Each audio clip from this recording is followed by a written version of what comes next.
चलिए सीधा रुख करते हैं मुख्यमंत्री योगी आदित्यनाथ का, क्या कुछ करें आपको सुनवाते हैं।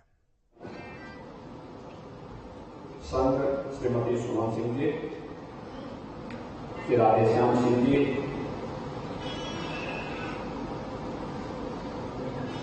इस संस्था के वर्तमान अध्यक्ष श्री गुलाब बहादुर सिंह जी, डॉक्टर विभाग चंद्र कौशिक जी, सहकारिता के प्रति भावना रखने वाले सभी उपस्थित महानुभाव और भाइयों बहनों, मैं जिला सहकारी फेडरेशन लिमिटेड को इस व्यवसायिक कॉम्प्लेक्स के निर्माण के लिए हृदय से धन्यवाद देते हुए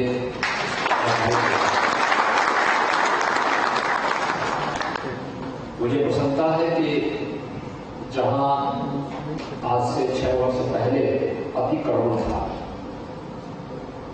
अव्यवस्था की गंदगी थी, आज उसको एक बेहतरीन स्वरूप देकर के 20 दुकानों का निर्माण करके 20 नए परिवारों की आजीविका का माध्यम बना दिया है। यही सहकारिता है।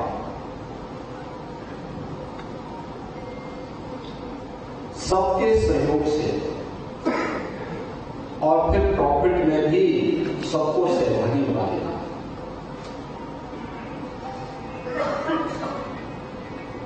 जिला सहकारी फेडरेशन को अपनी इनकम बढ़ाने का अवसर प्राप्त हुआ। इनकम बढ़ाने के बाद उन्होंने उस पूंजी को थोड़ा पैसा इकट्ठा करते हुए जमा किया। इसलिए देनदारी से मुक्त होने के साथ साथ इस व्यवसायिक कॉम्प्लेक्स का निर्माण भी कर दिया। अब इस संस्था के पास एक अस्थायी आय का स्रोत हो गया। यानी ये जो 20 दुकानें बनी हैं, जब तक ये कार्य करेंगे हर 3 या 5 वर्ष में इनका रिन्यूअल होता रहेगा और जिला सहकारी फेडरेशन को उसकी इनकम से पैसा मिलता रहेगा। इस पैसे का उपयोग यहां पर इससे जुड़े हुए जो डेलीगेट्स होंगे और आम जनता की सुविधा के लिए यह फेडरेशन इसका बेहतर उपयोग कर पाएगा। भाइयों बहनों, आप सब जानते हैं सहकारिता आंदोलन वास्तव में भारत की मूल विकास की आत्मा रही है। जिन राज्यों ने सहकारिता की वास्तविक महत्व को समझा,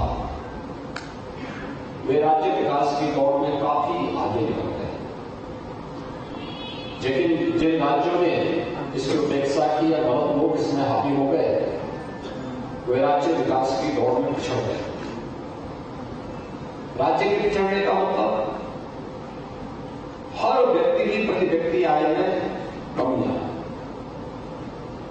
लोगों के चेहरे की खुशहाली को दूर करने की एक सवालपूर्ण चेष्टा, और यह उत्तर प्रदेश जैसे राज्य में हुआ एक शरारत के तहत हुआ। जिन राज्यों ने सहकारिता आंदोलन को मजबूत किया, वे राज्य विकास में काफी आगे बढ़ गए। लेकिन हम सब आभारी हैं प्रधानमंत्री मोदी जी के, जिन्होंने सहकारिता के इस महत्व को ध्यान केंद्रित करते हुए पूरे देश के अंदर फैलाने का प्रयास किया। और आज भारत सरकार ने सहकारिता को भी एक मंत्रालय के रूप में गठन करते हुए देश के गृह मंत्री अमित शाह जी को ही इस मंत्रालय का दायित्व दिया है। सहकारिता आंदोलन आज देश के अंदर तेजी के साथ फैलता हुआ दिखाई दे रहा है। इस सहकारिता सबकी सहभागिता से विकास के नए नए आयाम स्थापित कर रहे हैं और इस कार्यक्रम को बहुत बेहतरीन तरीके से आगे बढ़ाया जा सकता है। यह किसी भी प्रकार की नौकरशाही से मुक्त आम जन की सहभागिता से उनके द्वारा चुने गए डायरेक्टर होंगे, उनके द्वारा चुने गए सभापति होंगे, उनका एक निश्चित कार्यकाल होगा, उनकी बाइलॉज के अनुसार उनकी कार्य पद्धति होगी और वह हर एक किसान को बीज से लेकर बाजार तक पहुंचाने की सुविधा, उस प्रॉफिट में मिलने वाली जो उसका लाभांश में सहभागी बनाने की व्यवस्था, इन सभी के साथ जोड़ने का एक बेहतरीन कार्य कर सकता है। क्या स्थितियां थी 2017 के पहले उत्तर प्रदेश में? 16 हमारे सहकारी बैंक ऐसे थे, जिला सहकारी बैंक ऐसे थे जिनके लाइसेंस ही रिजर्व बैंक ने निरस्त कर दिए। वहां फंसी हुई पूंजी ब्लॉक हो गई थी और स्वाभाविक रूप से कोऑपरेटिव बैंक में पैसा किसका रहता है? छोटे किसानों का, छोटे व्यवसायियों का। वे तमाम थे, किसी को बेटी की शादी करनी होती थी, किसी को कोई अपने बेटे को कहीं पढ़ाने के लिए भेजना होता था, पैसा नहीं मिलता था। वो घूमता रहता, भटकता रहता था। कुछ पैसा राज्य से दिया गया, कुछ भारत सरकार ने पैसा दिया। आज उनमें से ज्यादातर बैंक फिर से अपने पैरों पर खड़े हो चुके हैं। लेकिन ये चीजें दिखाती हैं कि जब भी सहकारिता के आंदोलन में गलत तत्व तो घुसपैठ करेंगे, माथे पर पड़ेंगे, तब तो हावी होंगे, तो वह विकास को पूरी तरह बाधित कर देंगे। और विकास के बाधित होने का मतलब आम जन को तबाह कर देंगे। ऐसे ही जैसे आज आप गोरखपुर में देखते होंगे, जब यहां बैंकवार होता था तो बैंकवार दो माफिया गैंग करते थे, लेकिन पहचान का संकट हर गोरखपुर वासी के सामने खड़ा होता है। ये कहीं भी ज्यादा बाहर तो हर व्यक्ति संदेह के दिमाग से देखता है। कोई यहां के नौजवानों को कोई बैंक लोन नहीं देना चाहता था। कोई अच्छा व्यवसायिक उद्यमी गोरखपुर में निवेश नहीं करना चाहता था। विकास का कोई बड़ा कार्य नहीं हो सकता था, क्योंकि विकास का कार्य स्वीकृत होने के पहले ही ये माफिया ठेकेदारी के लिए उसमें हावी होने का प्रयास करते थे। फिर बैंकवार होता था तो विकास का जो पैसा था वो पहले ही वापस हो जाता था।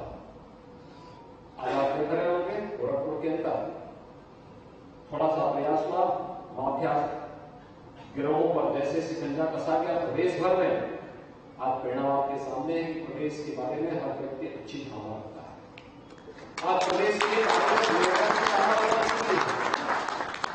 विकास के बड़े बड़े कार्य हो रहे हैं, हर तबके की आय बढ़ रही है और विकास की प्रक्रिया के साथ हर व्यक्ति जुड़ता हुआ दिखाई दे रहा है।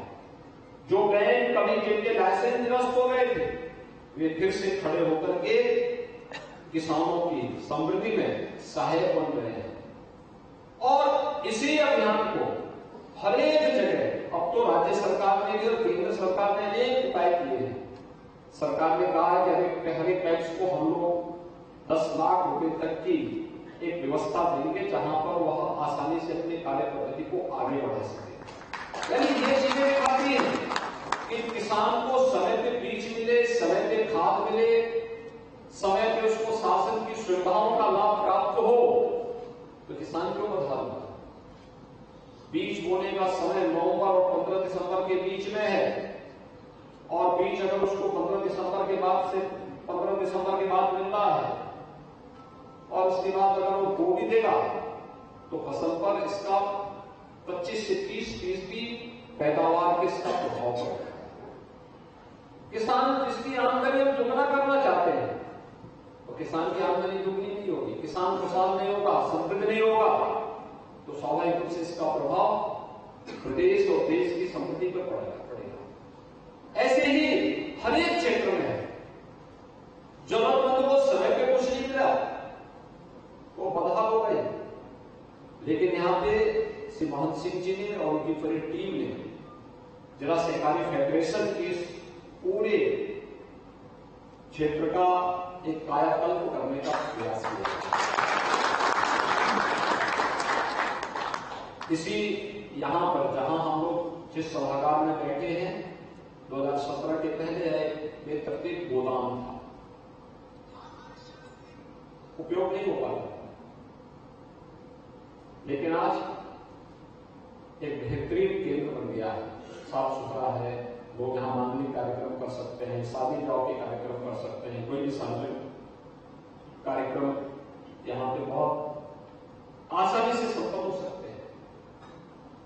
जो भूमि थी जिसपे अवैध अतिक्रमण था, 20 दुकानें बन गई हैं, यानी 20 दुकानों का मतलब 20 परिवार डायरेक्ट इससे लाभान्वित हो गए हैं, 20 परिवार सीधे इससे लाभान्वित होंगे और 20 परिवार इससे लाभान्वित होने के बाद यहां से अपनी आजीविका भी कमाएंगे और साथ साथ इसका लाभ इस फेडरेशन को भी उपलब्ध करवाएंगे। आज आवश्यकता है कि जो हमारे ग्रामीण क्षेत्र में किसान, छोटी जोत के किसान हैं, खासतौर पर पूर्वी उत्तर प्रदेश में हम लोग देखते हैं बहुत छोटी जोत के किसान हैं, किसी का 1 बीघा है, किसी का 2 बीघा है, किसी का 3 बीघा है, किसी के 4 बीघा है, और छोटी छोटी जोत के किसान हैं। और छोटी जोत का किसान होने के नाते और उस पर पूरा ध्यान भी नहीं दे पाता है, न उसमें कोई टेक्नोलॉजी अपना पाता है, न वहां पे कोई विशेष रुचि लेने के कारण वह उस खेती को लाभांश में बदलने का प्रयास नहीं करता है। इसके लिए कोऑपरेटिव के मॉडल, अगर हम एफपीओज का गठन करके उस कार्यक्रम को वहां पे लागू करें, पैक्स और एफपीओ मिल जाएंगे तो अलग अलग जिसकी जितनी खेती होगी उससे आने वाला मुनाफा उसको मिले, लेकिन अलग अलग व्यक्ति अलग अलग कार्यों के साथ जुड़ सकता है। कुछ लोग खेती बाड़ी का कार्य कर रहे हैं, कुछ लोग फूड प्रोसेसिंग के साथ कर रहे हैं, कुछ लोग पैकेजिंग के साथ जुड़ रहे हैं, कुछ लोग मार्केटिंग के साथ जुड़ रहे हैं, यानी अलग अलग। तो मुख्यमंत्री योगी आदित्यनाथ को आप गोरखपुर से संबोधित करते हुए सुन रहे थे। नवनिर्मित भवन का लोकार्पण, गोरखपुर के नवनिर्मित भवन के लोकार्पण से पहले की तस्वीर, जहां पौधारोपण करते हुए मुख्यमंत्री योगी आदित्यनाथ नजर आए।